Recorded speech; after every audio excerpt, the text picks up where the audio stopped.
Hello everyone and welcome to today's training video, which is where we're going to be looking at how to find the very best property deals going to auction using the service Essential Information Group, or EI Group. Now this is a paid for service that have a specific tool that allows you to search and get data for property auctions across the UK. You can see here, Strapline is the only place you'll find virtually every property auction in the UK. Now unlike some of the other property portals, EI Group is just focused on auctions.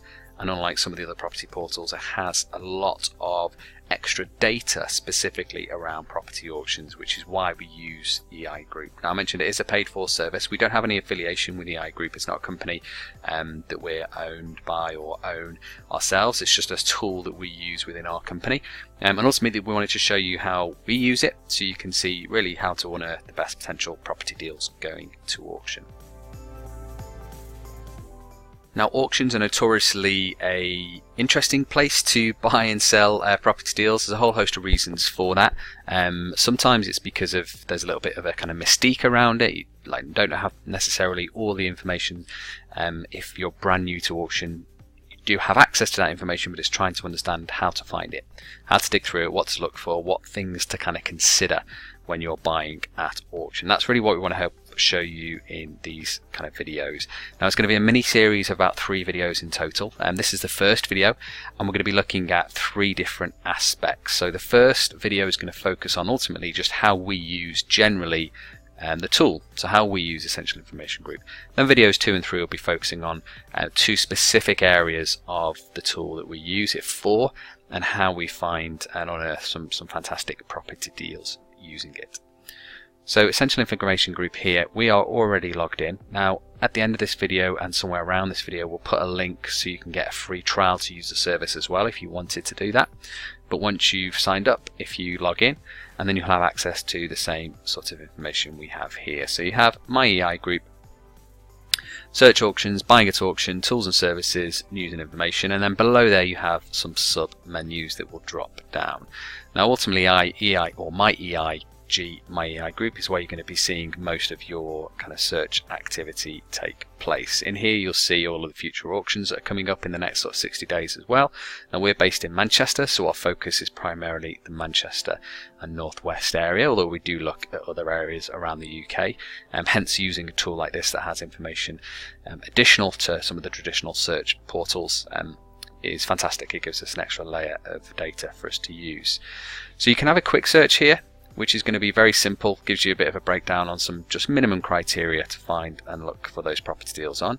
But typically we use a more detailed search kind of settings.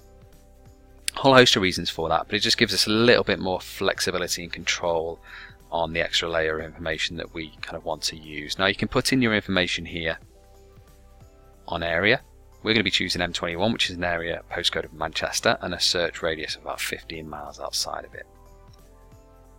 I'm just going to clear the actual data set here that we're looking at and show you how we would start again effectively with this search function. So type in the postcode, or you can put in straight away the address or the region. For us, we're going to look at 15 miles outside of Manchester, or outside of the M21 postcode. And then you've got the ability to add and change any of the filter sets based around the property type. So if you're specifically looking at commercial property auctions, you can choose that. We're ultimately ideally looking for our own use case as residential property auctions, so we're just going to want all residential tenure and tenancy. Now if you click that, it'll pre-populate all of these tick boxes for you, so it just speeds up the process slightly. You don't have to do that, you can choose them and input them manually if you wanted to. But for us, we would consider freehold and leasehold, we would consider vacant and tenanted properties. Click on more options, you can see here it gives you some extra drop down sets and filter sets. You also have an extra residential filter here for repossession only or new builds only. Now this is very good if you're specifically looking for repossessed property and you want to shortcut that search function, and or if you're just looking for brand new build properties around different areas of the country. By highlighting these, it will just pull in at those properties only, so it just gives you a bit of a speedier way of looking at those properties. Now we want to look at future auctions because we're looking at properties that are coming available to purchase rather than looking at data historically for ones that have sold. Now there's a very good use case for looking at sold property auctions. Maybe you're looking to see if properties have just recently been and there's some unsold lots, or you wanted specifically to look at some data of properties that have sold previously. So if you're doing research on a given area and you want to see what sort of market was like last year, for example, or over the last 12 months, you can do that by looking at previous sold lots. Now we're open to all auctioneers because we want to try and have a look at as many opportunities as possible. Same again for price ranges, and same again for status, so the reason why the properties are being listed. But you can add in obviously any of these statuses that are relevant to yourself. And the same again for tenancy and lease information. Now if you wanted to search or save this search, you can come back to it later. You can see here, you can save it anything you want. We're going to call it Manchester 1, it's similar to a search save that we've done beforehand. And then click search. That'll bring us all of the property listings in. So now we've done our first initial search, we should have all of the potential opportunities that are going to auction in the future for that criteria that we've added, so specifically for our location.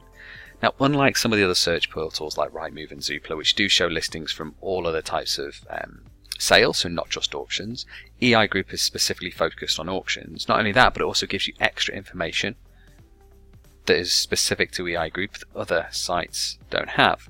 So you can see here the listings would be listed the same as any traditional site. However, you do have extra information layered on top. Under each listing here you can see a lot of different icons. Now to understand what those icons mean, you can hover over them as we did there and it'll tell you what they are, or you have an icon legend here at the top which will tell you a quick look version of what is included. Now there's lots of different ways that you can use this, depends on obviously your own use case. I'm not going to go through each individual element of it, there's lots of videos already on Essential Information Group on how to use the service. And uniquely what they also have is an onboarding process as well, so when you become a new member they will show you exactly how to use the service on a one-on-one basis. You know how to use it best for your use case, which is very valuable actually, it's quite helpful. Specifically for us though, there is a couple of key criteria that we look at here. Certainly legal documents, so it gives us a shortened version to download all the legal documents. So any properties that we are really interested in, we're going to be wanting to look at the legal docs. That's a good way for us to get that quite quickly without having to do multiple searches. Catalogue entry as well, if you want to see the listing based on the catalogue for the auction. Ultimately the extra level of data here that I'm specifically interested in for our searches is street history and similar properties. Now when we're searching for property deals, there's a process that we follow that usually starts off with a shortlist. So that's where we usually list or create a shortlist of potential properties that we like as opportunities. Now this is the same whether we're using EI Group for auctions or Rightmove or Zoopla for general property listings. It all starts with that shortlist. Once we have that shortlist, then we can narrow it down to potential properties that we really are keen on and want to look at further. So ultimately when we're using the extra data set there, it's these two icons that we mentioned. History for properties on the street, now that is specifically auction properties, and histories for properties that have sold similar to this in the area, and again specifically for auction properties. You don't have that access to information on the other portals like Rightmove and Zoopla, so it's very unique to EI Group and it's very unique to auction listings, which is very helpful if you are buying at auction. Not only that, but also gives you an idea of if properties have failed to sell at auction before and are being relisted, and maybe you weren't aware that's what's happening to the property that you're considering. That level of information there on these two searches will help you show that. So I'll go through that in a second a bit further, but the first stage you want to do is just add properties to our shortlist. So for example, if we're interested in this property here, we'd use this icon and add it to our shortlist. There is also a secondary section within EI Group which is adding a property to a portfolio. That's quite helpful if you want to separate, for us, how we use it to separate areas. So for example, if we wanted to look at properties in Manchester and properties in Birmingham, then we probably set them up as two separate sort of portfolios. In addition to that, if we wanted to look at maybe refurbishments in Manchester and ready to lets in Manchester, again we can add them to two separate portfolios. For this search use case though, we're just going to add them to shortlist. It just gives us the first stage of the process to see if these properties could potentially be a suitable option for us. So we're just looking at the general detail at the moment. See if the location's right, see if the guide price is right, see if the type of property that we're looking at is within the right sort of remit. And then we'll add them to our shortlist.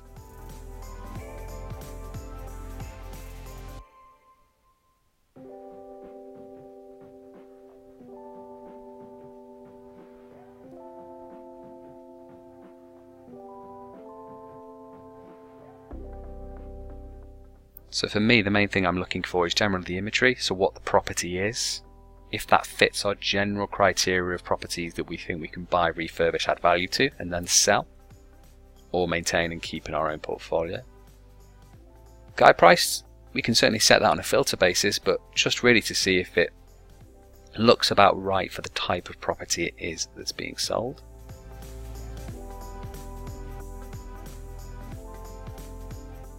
So this particular property, for example, it's quite a large property, it's got an extension. We know the area quite well, Burnage, and that guide price is quite top heavy for the area, but obviously the price or the size of the property is reflective of that.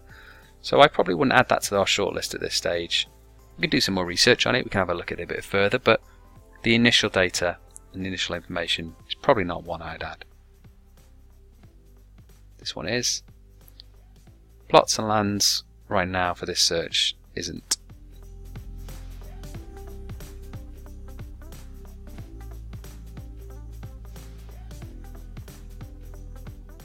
As you can see here now, we start to build up a bit of a view of what properties in our area could potentially work. And once we've done that, we can then click on our shortlist here directly and see the information in a viewpoint that's more specific to the properties that we are interested in. These are all the shortlisted ones that we've viewed now. Once we've got the shortlist, our next stage is then to ultimately assess the deals a bit further. So if we start from the top and work our way down, we can click on the link here. That'll take us to the listing. And then ultimately, there's two filter sets as we mentioned before, street history and similar properties that we really want to dig into. Now you can see here the range of different filter sets that you have as well. And obviously you'll have your own use case scenario and how best you want to use that. But for us it's primarily these two, street history and similar properties. So street history. This is important because it will give us an indication as to the property, the streets, the location, see if anything else has happened recently. Now, as we can see here on this top property, this is the original listing, the one that we're looking at. But on the street history, there's a property here below it that it's exactly the same. So unlike a normal or traditional search where we would not know necessarily if that property has been sold recently, and or what price it's sold for, and or what the details and scenario was around the sale, we know specifically here this property actually sold at auction less than a year back, sold for 143,000 when the guide price for this sale is only 125,000. Now that's quite interesting because for a start, why would it have been brought and sold within such a short space of time, both at auction? You certainly see properties being purchased, refurbished and then sold on the open market, but it's unusual sometimes to see a property brought at auction and then sold at auction within a short space of time, unless there might be inherent problems or issues with the property. So that would usually indicate for us something that we wanted to look at further. So maybe the property was purchased, planning application was put in, and then planning application was failed or was rejected in some way, shape or form, and then they're looking to sell the property back on. And or there's issues structurally with the property, or maybe issues with the legal pack that the original buyer wasn't aware of. So it doesn't mean the property is a definite no, it just gives us something and a further indication that we really want to dig into and look at to ultimately understand what the issues potentially could be with that property. You can also see any other additional listings that have sold on the street. Now this is quite an unusual property because it's a former pub. So the comparisons here for terrace house, semi-detached houses aren't going to be directly relevant. It just gives us a little bit of an indication on possible value and what the general area might be for valuations. And again, this property here you can see is sold a couple of times at auction over a period of time as well. So that initial search is very helpful because it gives us properties on the street. The next search is also helpful because it gives us an idea of local properties within a given area. So we may see properties similar to this sold at auction. So you might have another pub, for example, within a certain mile radius that has gone to sale at auction, and I'll show you the data for that particular property. There's none now showing on this listing, so it just gives us really a snapshot view as to what that property is going to potentially be compared to. Now if we go back to the original shortlist, we would then do the same with all of the other properties on our list. And then we would either keep them on the shortlist or we would remove it from the shortlist if we felt that property was no longer suitable for any reason.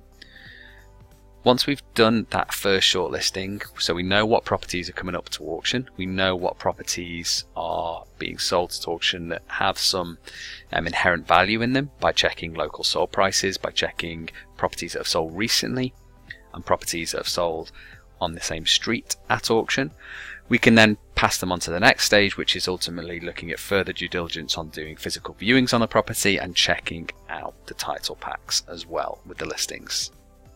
And that's it really. That's how we would usually use Essential Information Group to do our searches for auction properties. That just gives you a general indication and a guide as to how we typically look for those properties. Now there are a whole host of other methods that you can kind of use, and there's two other key criteria that we use within our auction searches as well, which I'll show you in the second and third part of this mini series. So hopefully you found that helpful. Any questions, don't hesitate to ask, and look forward to catching up with you in the next video. All the best.